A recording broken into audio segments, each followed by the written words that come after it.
News of the challenge spread across the galaxy faster than light-speed communications could carry it. On every world, beings watched their news feeds in shock. The young human race had declared war on the mighty Zeltharian Empire. Most aliens thought it was suicide. On Earth, Admiral Kate Williams stood in the war room deep under the Global Defense Headquarters. She had commanded human fleets for 15 years, but never against odds like these. The wall screens showed intelligence. Reports about Zeltharian military strength. The numbers were not good. They have over 3,000 ships in their main fleet, reported Captain Ryan Mitchell. He was Williams's best tactical officer. We can maybe put together 50 ships if we strip every defense base and recall every patrol. 50 against 3,000, Williams said quietly. Those are interesting odds. Dr. Lisa Carter entered the room, carrying a datapad full of technical information. She had been working without sleep for 5 days since Jake's challenge. Admiral, I think we have something that might help. She activated the main display. It showed technical drawings of new weapons and shield systems. The Zeltharians have been the dominant power for so long that their technology hasn't changed much in 200 years. They don't need to innovate when no one can challenge them. But we've been innovating like crazy, Captain Mitchell said, understanding where she was going. Exactly.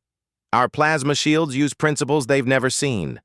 Our quantum torpedoes can punch through armor that's considered impossible to break, and our ship designs are based on Earth naval tactics that no alien species has ever encountered. Admiral Williams studied the technical specifications. The new weapons looked powerful, but she had been a soldier too long to trust untested equipment. How many ships can we upgrade in 30 days? 28 ships can get full upgrades, Lisa replied. The rest will get partial modifications. It's not much, but it might be enough to surprise them. Ben Rodriguez had returned to Earth with Jake's message. He stood at the communication station, coordinating with human colonies and outposts across known space. Admiral, I'm getting reports from all our settlements. They want to help, but most don't have military ships. What do they have? Williams asked. Cargo haulers, mining ships, research vessels, nothing that can fight a war. Williams thought for a moment. In traditional space combat, civilian ships were useless, but human military thinking had never been traditional. Tell them to send everything they have. We might need unconventional solutions. Meanwhile, back on Nexus Prime, Jake Morrison was discovering that his challenge had created unexpected results. Amy Sullivan rushed into his temporary office with news from across the galaxy. Jake, you need to see this, she said, activating the wall screen. News reports are coming in from everywhere. The screen showed footage from a dozen different worlds. On the Andromedan trade stations, workers were holding protests supporting humanity.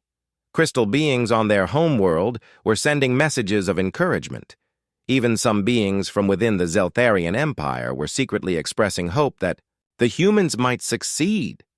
The galaxy is watching, Amy said. For the first time in centuries, someone is standing up to the Empire. It doesn't matter that we're probably going to lose. What matters is that we tried. Jake watched the reports with mixed feelings. It was good to know they had support, but moral victories wouldn't save the 2 million beings on the Empire's target list. They needed to actually win this fight. Any word from the council members? Jake asked. 12 species have privately promised to support us if we somehow win, but they won't help us fight. They're too scared of what the Empire would do to them. Jake understood their fear. The Empire had ruled through terror for so long that most beings couldn't imagine life without it. They wanted the Empire to fall, but they weren't willing to risk their own lives to make it happen. A new message came through the communication system. It was from General Krex himself. Human diplomat. The general's voice filled the room. I offer you one chance to withdraw your challenge. Admit that the Empire was justified in its actions, and we will allow your species to remain free. Refuse, and we will crush you completely. Jake looked at Amy. She shook her head slightly. They both knew what the right answer was. "Send a reply," Jake said. "Tell the General that humanity does not negotiate with murderers. We will see him at Arcturus." As Amy sent the message, Jake thought about what they were really fighting for. It wasn't just about the 50,000 beings who had already died. It was about the future of the galaxy itself. The Empire ruled because everyone was too afraid to fight back. If humanity could show that the Empire could be defeated, other species might find the courage to stand up too. Back on Earth, Admiral Williams was putting together the strangest fleet in human history. The flagship UES Defiance led 27 other military vessels. Behind them came 15 cargo ships converted into missile platforms, 8 mining vessels equipped with industrial cutting beams, and 6 research ships with experimental weapons that had never been tested in combat. "It's not a fleet," Captain Mitchell said as he looked at the assembled ships. "It's barely organized chaos." "Good," Williams replied. "The Empire expects us to fight like a proper military. They'll have plans for dealing with standard fleet tactics. They won't know what to do with organized chaos." Commander Sarah Blake came aboard the Defiance to serve as Williams's tactical coordinator. She had spent years studying alien military doctrine, especially Zeltharian battle strategies. "Admiral, their standard approach is overwhelming force in direct assault. They line up their biggest ships and charge straight at the enemy." "Then we won't give them a straight fight," Williams said. "We'll use the asteroid field in the Arcturus system, make them come to us on our terms." Dr. Lisa Carter was making final modifications to the human weapon systems. The quantum torpedoes were her greatest achievement. They used principles of quantum mechanics that most alien species had never discovered. When they hit a target, they disrupted the molecular bonds in the ship's hull, causing massive structural damage. "The plasma shield should hold against their standard weapons for a while," she explained to the assembled captains. "But don't get overconfident. If they concentrate fire from multiple ships, our shields will fail." The human fleet prepared to leave Earth orbit. Williams stood on the bridge of the Defiance, looking out at the blue planet below. She might never see it again. None of them might. But sometimes the most important battles were the ones you couldn't avoid. "All ships, this is Admiral Williams," she announced on the fleet communication channel. "In 3 days, we're going to face an enemy that outnumbers us 60-1. They expect us to lose quickly and quietly. They expect us to die like civilized beings." She paused, letting her words sink in. "They're about to learn that humans don't die quietly, and we sure as hell aren't civilized. All ships, engage engines. Let's go start a war." The human fleet jumped to hyperspace, heading for the Arcturus system and a confrontation that would determine the fate of the galaxy. Behind them, Earth continued, its orbit around the sun, unaware that its children were about to risk everything for beings they had never met on worlds they had never seen. In the depths of space, the Zeltharian war fleet was already moving toward Arcturus. Emperor Vorthak himself commanded from the massive dreadnought Dominator. He had brought 200 of his best ships and his most experienced commanders.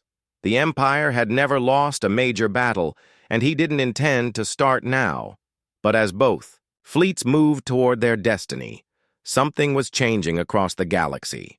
On dozens of worlds, beings were talking about the human challenge. For the first time in centuries, they were asking questions about whether the Empire was really as invincible as it claimed to be.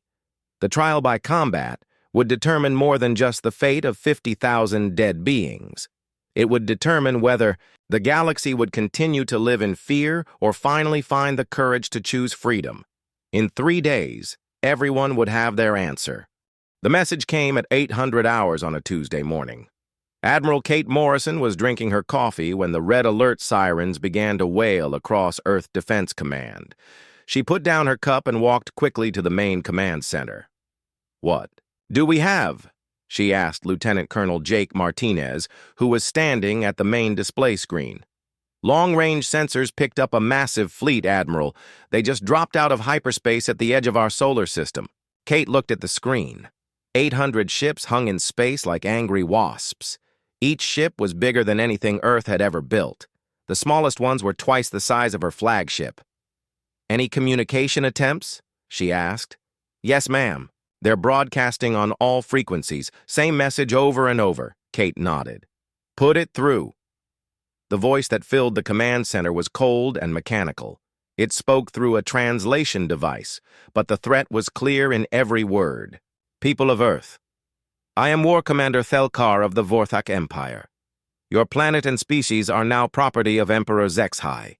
You have 72 hours to surrender all military forces and government control. Any resistance will result in the complete destruction of your world. This is your only warning." The message ended. The command center was quiet for a moment. Kate could hear the hum of computers and the soft breathing of her staff. Then she turned to her communications officer. "Send a response. Tell them we need time to consider their offer." "What should I tell them about the timeline?" "Tell them we'll have an answer in 72 hours. As the officer sent the message, Kate walked to her private office. She closed the door and activated the secure communication system. A face appeared on the screen. It was Director Ryan Blake of the Strategic Defense Initiative. "You saw the message?" Kate asked. "I saw it. The plan is in motion. All outer colonies are reporting ready status." Kate felt a cold smile cross her face. "How many ships do they think we have, Ryan?" "Intelligence reports suggest they believe we have maybe 200 vessels, all based around Earth and Mars." "And the actual number?" "Current active fleet stands at 12,000 ships, another 8,000 in reserve status across the colonies." Kate nodded. The Vorthak Empire had made a serious mistake. They had been watching Earth for months, but they had only been watching Earth. They had no idea that humans had been spreading across the galaxy for the past 50 years. "What about the sleeper programs?" Ryan's smile was sharp. "Captain Ben, Rogers reports all deep cover assets are in place. The Empire has no idea we have people inside their space. Some of our agents have been in place for 20 years. Kate looked out her window at the blue sky of Earth. Somewhere up there, 800 alien ships waited for humanity to surrender. She thought about the children playing in the parks below. She thought about the families having dinner. She thought about the old couple she had seen feeding ducks by the lake yesterday. "Ryan, send the activation code to all colony commanders. It's time to wake up the sleeping giant." "Are you sure about this, Kate? Once we start, there's no going back." Kate thought about the Mars research station. 3,000 people worked there. Scientists, engineers, families, good people doing important work, I'm sure. Send the code. Meanwhile, on the bridge of the Vorthak flagship, War Commander Thelkar studied the primitive world before him. His intelligence officers had assured him this would be easy. Humans were barely out of their own star system. They had no real military, no advanced weapons, no chance. "Commander," his aide said, "we're receiving response transmissions from various human colonies." Colonies? The intelligence report said they were confined to one system. It appears they have spread to perhaps 30 or 40 nearby systems, but the transmissions suggest panic. They're asking Earth for help, begging for evacuation ships. Thelkar felt pleased. Fear was good. Fear made conquest easier. "Any sign of military buildup?" "No, sir. We're detecting some increased communication traffic, but it appears to be civilian evacuation planning. No military encryptions, no fleet movements." On Earth, Captain Lisa Hayes stood on the bridge of the battleship UES Defiance. She was reading the latest intelligence reports from their deep cover agents. The Vorthak were confident, arrogant. They had no idea what was coming. "Captain," her communications officer said, "we're receiving the activation code from Admiral Morrison." Lisa nodded. "Send confirmation to all ships in the fleet. Begin Phase 1 deployment." Across the solar system, human ships began to move, but they moved carefully, quietly, using asteroid fields for cover, hiding behind moons. The Vorthak sensors were advanced, but they were looking for large fleet movements. They weren't looking for ships that moved like shadows. Dr. Amanda Clark was in her laboratory when the attack on Mars began. She was studying alien technology that human agents had stolen from LaughHFY worlds. She had been trying to understand their weapons, their shields, their weaknesses. The explosion shook her. Building. She ran to the window and saw the sky burning. LaughHFY fighters were strafing the research complex. She watched in horror as the housing section exploded. Families lived there. Children. Those monsters, she whispered. Then she activated her emergency transmitter. This is Dr. Clark. The LaughHFY have begun attacking civilian targets. Repeat, they are killing civilians.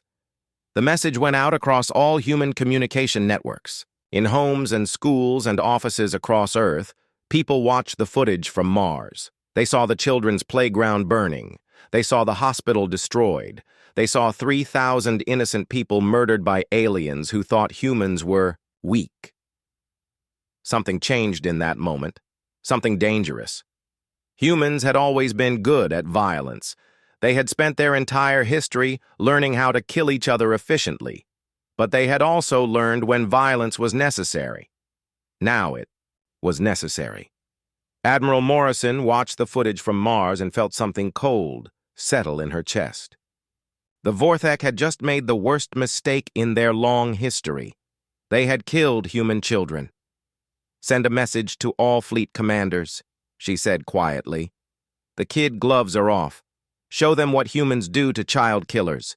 War Commander Thelkar was pleased with the attack on Mars. It would send a clear message to Earth, surrender or die, simple and effective. He had no idea that he had just signed the death warrant for his entire empire. The 72-hour countdown began. But for humanity, the countdown was not to surrender, it was to war. The LaughHFY fleet entered the Sol system expecting to face 200 desperate human ships. Instead, they flew into hell. Admiral Morrison's first fleet emerged from behind Luna like a steel tsunami. 1,200 human warships dropped their stealth fields and opened fire. The LaughHFY formation, arranged for a ceremonial conquest, found itself under attack from every direction at once. "Contact! Contact!" screamed the LaughHFY sensor operator. "Human ships everywhere! How is this possible?" War Commander Thelkar stared at his tactical display in shock. The human fleet was 3 times larger than his intelligence had reported. But that was not the worst part. The worst part was how they fought. Human ships moved like living things. They twisted and danced through space, never where LaughHFY gunners expected them to be. They coordinated their attacks across impossible distances with perfect timing. It was like fighting a single organism with 1,000 deadly parts. Captain Danny Foster led the first fighter wave into battle. His Mosquito Squadron screamed toward the massive LaughHFY dreadnought Eternal Victory.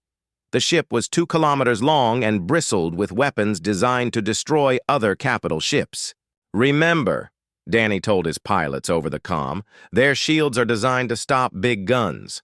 We're not big guns." The tiny human fighters swarmed over the dreadnought like angry insects. They were too small and fast for the ship's main weapons to track. The point defense systems tried to stop them, but there were too many coming from too many directions.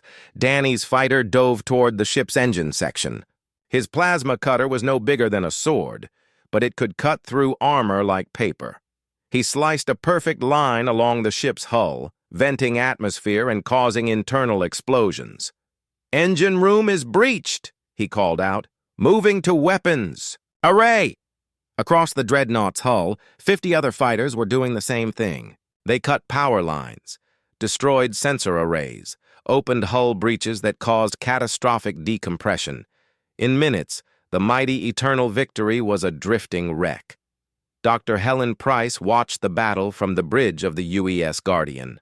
LaughHFY weapons hammered her ship with enough force to level a city. The energy beams should have vaporized the Guardian instantly. Instead, they splashed harmlessly off the ship's new shields. "Their weapons are completely useless," Helen reported to Admiral Morrison. 20 years of studying their technology has paid off. We know exactly how their guns work, and our shields are specifically designed to stop them. The Vorthak gunners could not understand what they were seeing. Their most powerful weapons had no effect on human ships. It was like shooting spears at a tank. But the human weapons worked perfectly on Vorthak hulls. Captain Alex Turner's strike team activated the sleeper weapons hidden throughout Vorthak space. On a dozen worlds, asteroids suddenly came to life and began attacking Empire supply depots. Communication satellites that had been in orbit for years revealed themselves as weapons platforms and started jamming Empire transmissions. All Vorthak. Supply lines are under attack, Alex reported.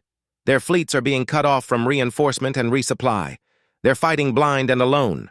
The Empire's greatest advantage had always been their superior logistics. They could supply massive fleets across vast distances. But humans had spent decades infiltrating their supply network. Now that network was turning against them. Commander, Laura Jenkins coordinated the human logistics operation from her command ship. While Vorthak fleets struggled with failing supply lines, human ships operated with perfect efficiency. Our supply caches are working perfectly, Laura reported.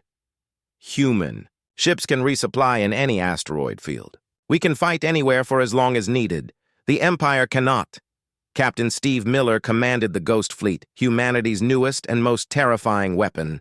His ships were invisible even at close range. They could approach Vorthak vessels undetected and strike without warning.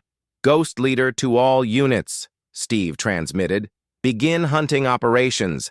Target priority goes to command ships and communications vessels. Throughout the battle zone, Vorthak commanders began dying. One moment, they were coordinating their fleet's defense. The next moment, their ships exploded with no warning. The Ghost Fleet struck like phantoms, killing and vanishing before the enemy could respond. Without their commanders, Vorthak formations began to collapse. Ships fired at shadows. Fleets broke apart as individual captains tried to retreat. The careful discipline that had made the Empire strong crumbled under human tactics they could not understand or counter. War Commander Thelkar watched his fleet disintegrate around him. Half his ships were already destroyed or disabled. The others were scattered and running. This was supposed to be a simple conquest. Instead, it had become a massacre. "Sir," his communications officer called out, "we're receiving a transmission from the human fleet. Put it through."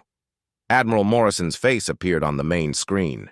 She looked calm and professional, as if she was discussing the weather instead of orchestrating the destruction of the Empire's finest fleet.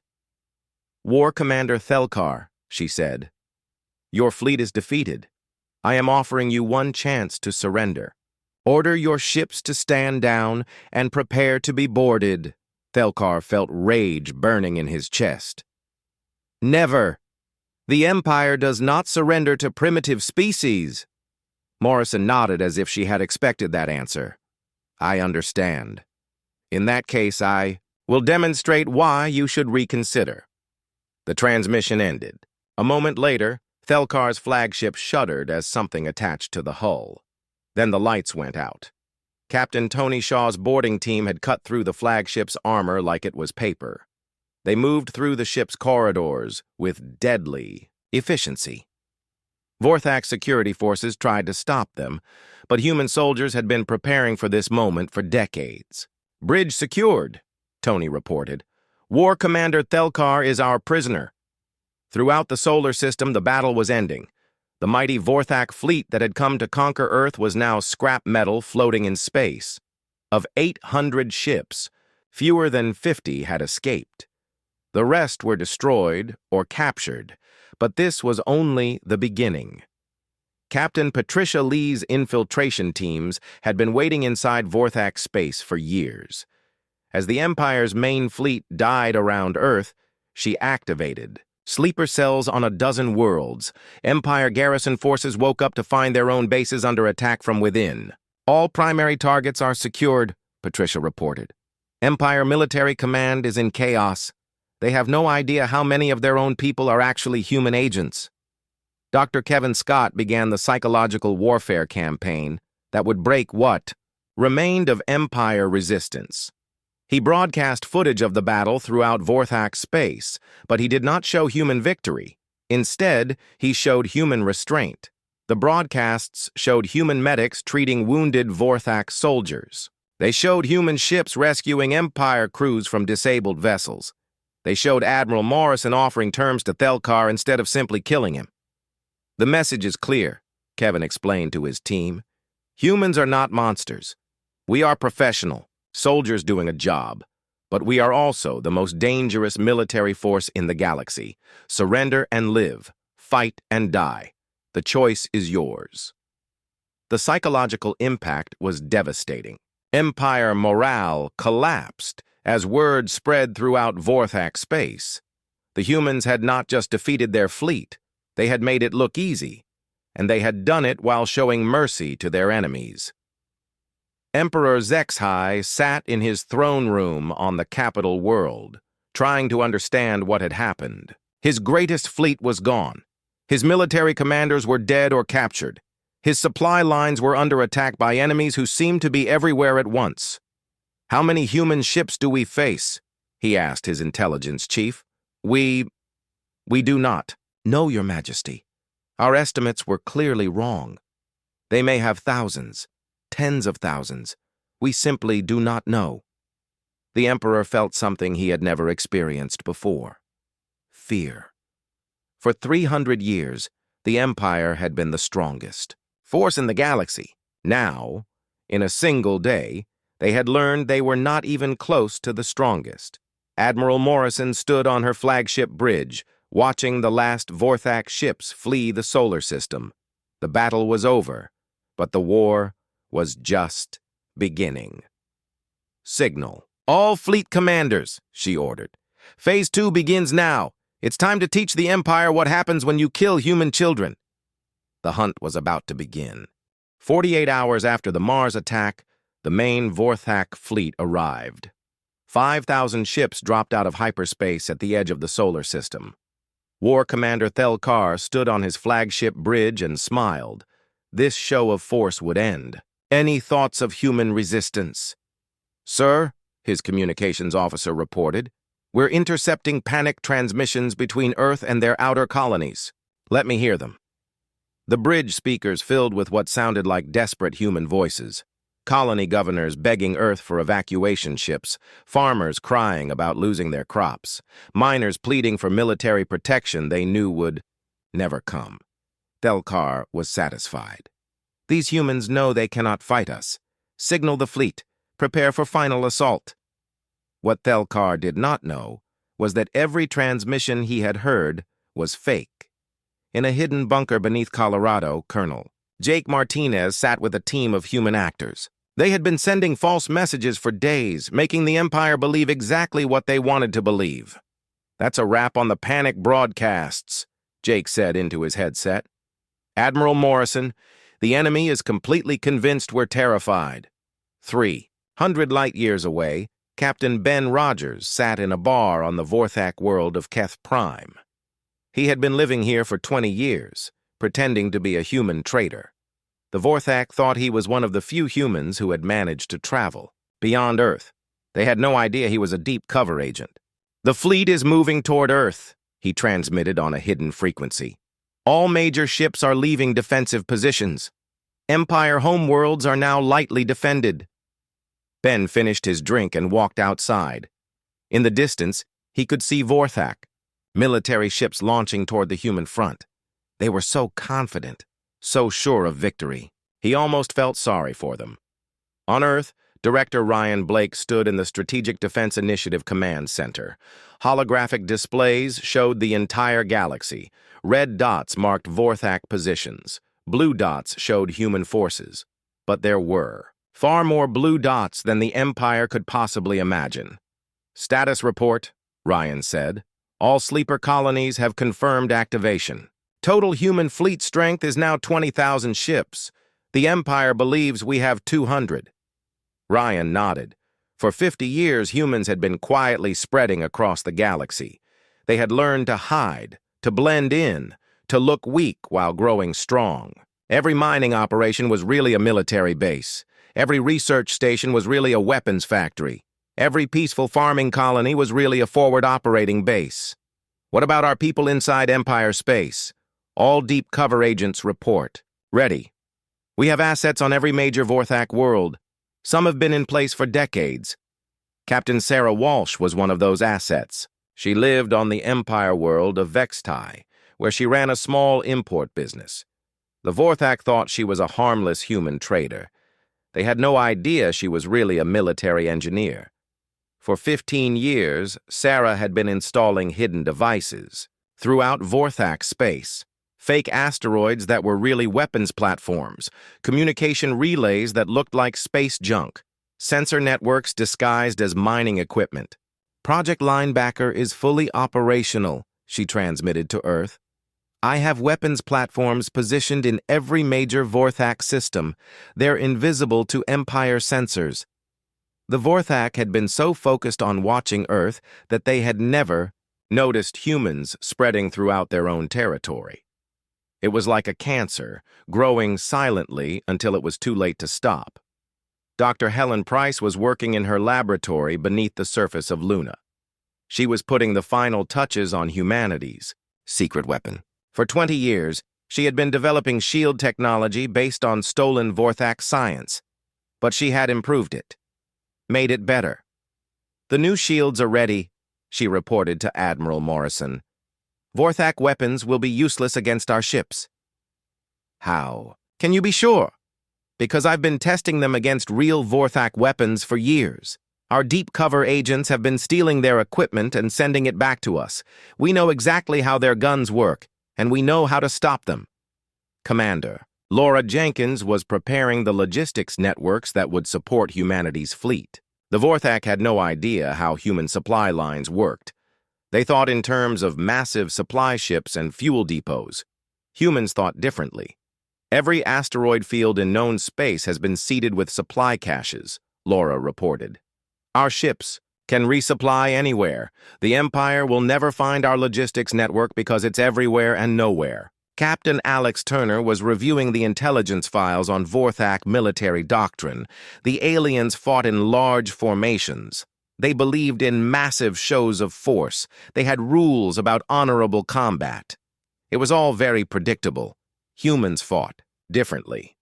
They had learned warfare from each other, and humans were the most dangerous predators in the galaxy. They used tricks, ambushes, deception.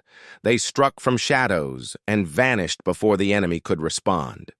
The Empire has no idea what they're facing, Alex told his strike team.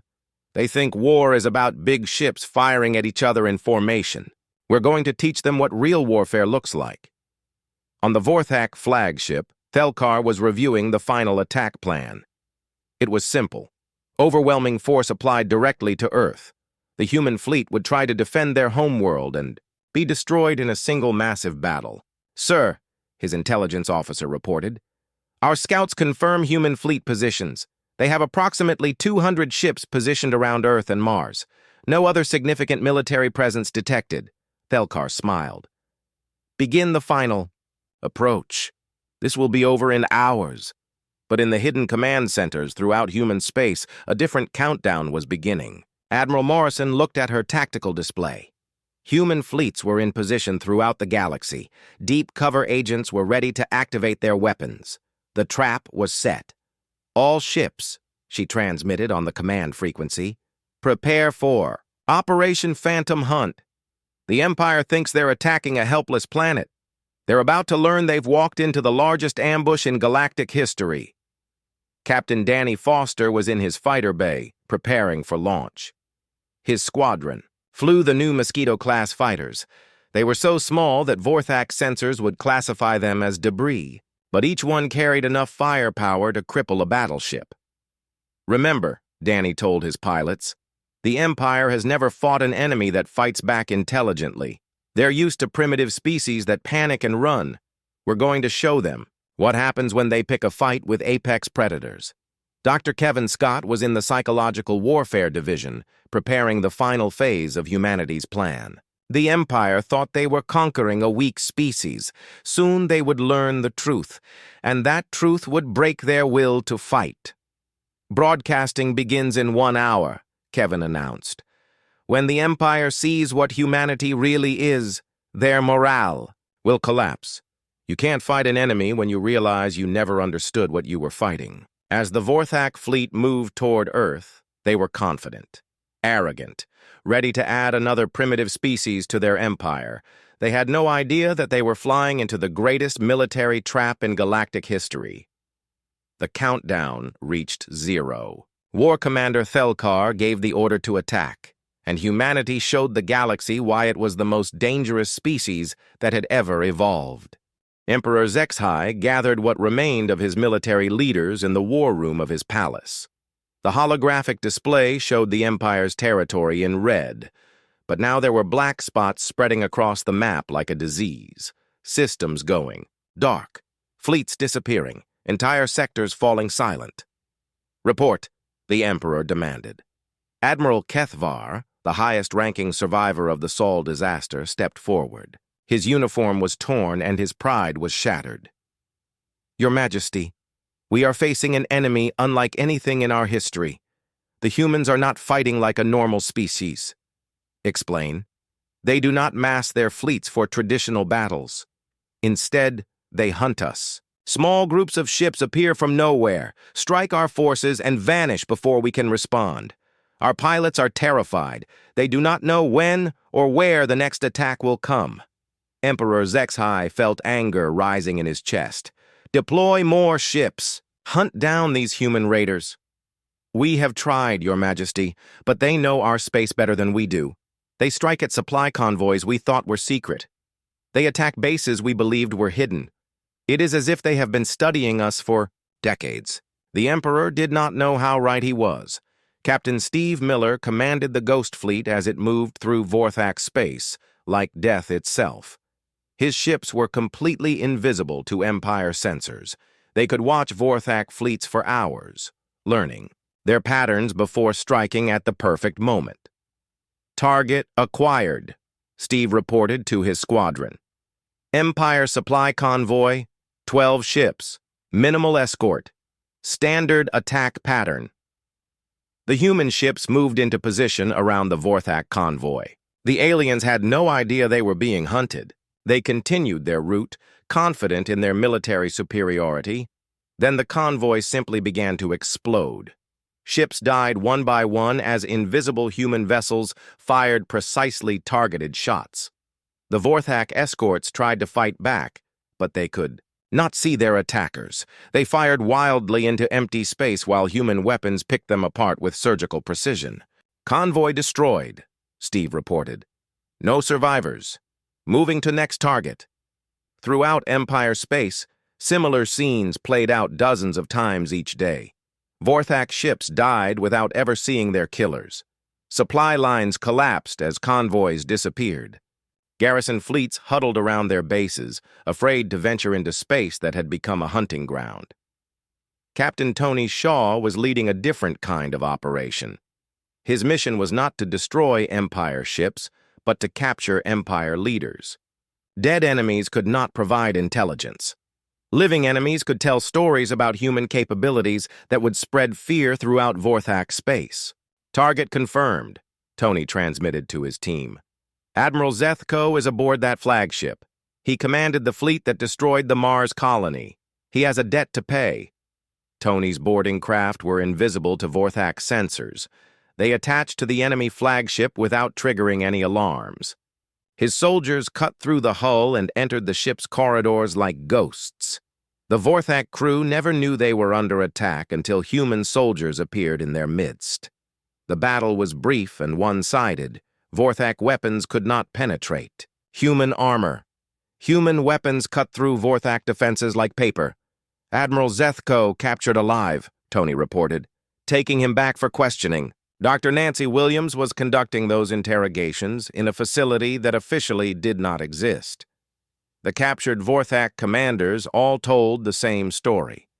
The Empire had no idea what they were fighting. Human capabilities exceeded everything they had believed possible. How many ships do the humans have? Nancy asked Admiral Zethko. We do not know. Our estimates ranged from hundreds to thousands. Now we think it may be tens of thousands. But they do not fight like normal fleets. They appear and disappear like phantoms.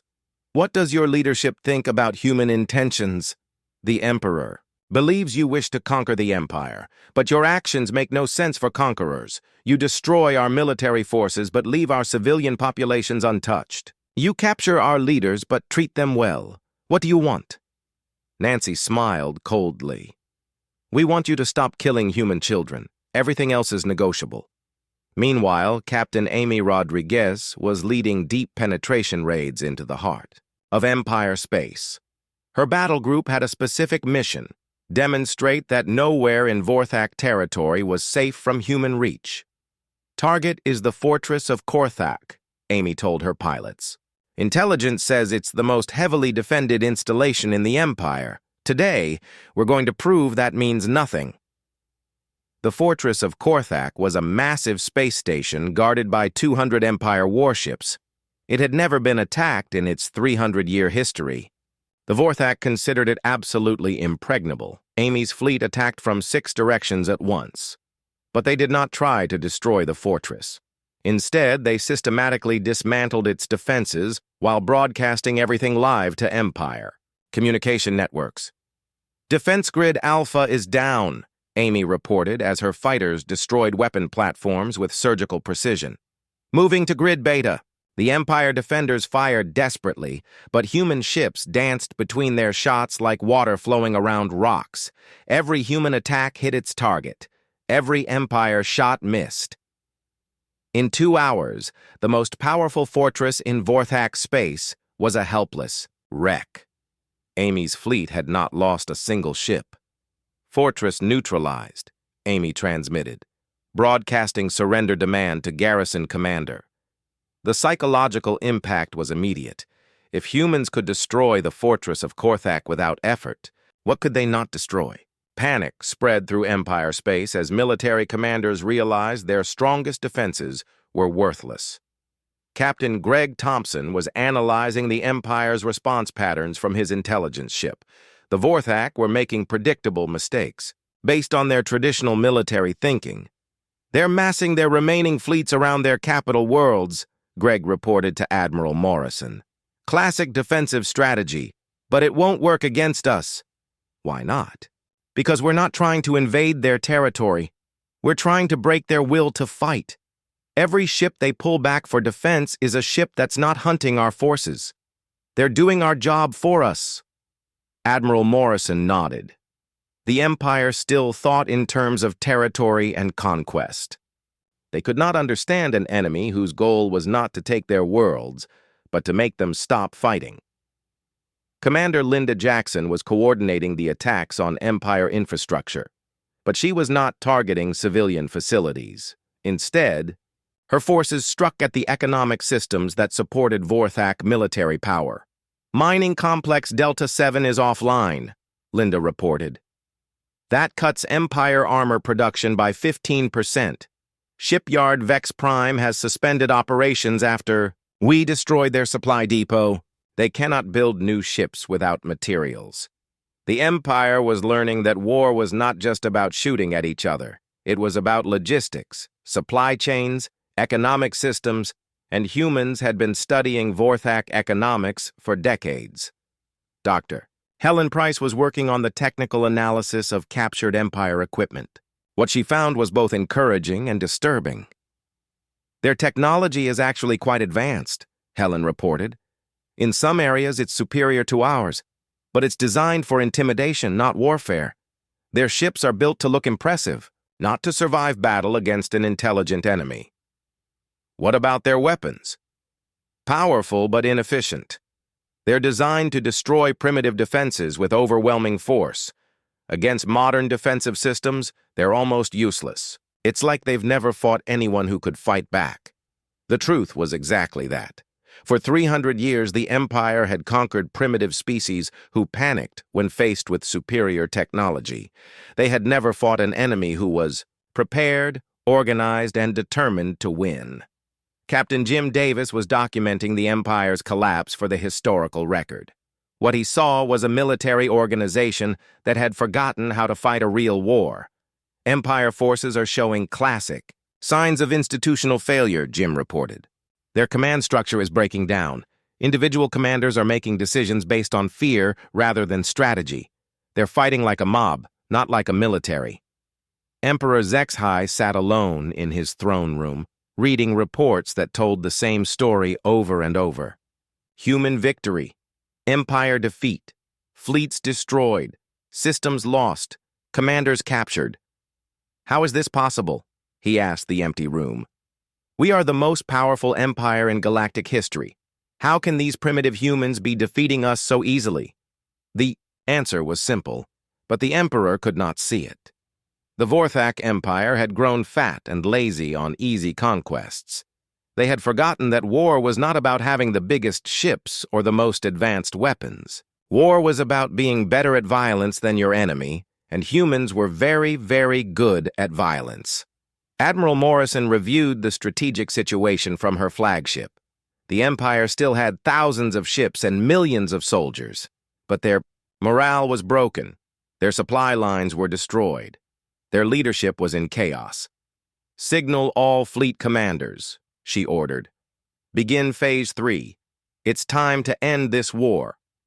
The final assault was about to begin. And if we had not attacked Mars? If we had offered peaceful terms? Morrison smiled. Then we would still be watching you from the shadows, and you would never have known we existed. We prefer it that way. The Emperor stared at her in amazement.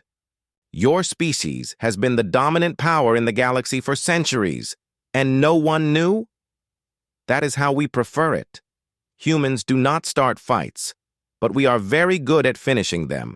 The galaxy is safer when potential aggressors believe they are the strongest force around. They are less likely to start wars, they think.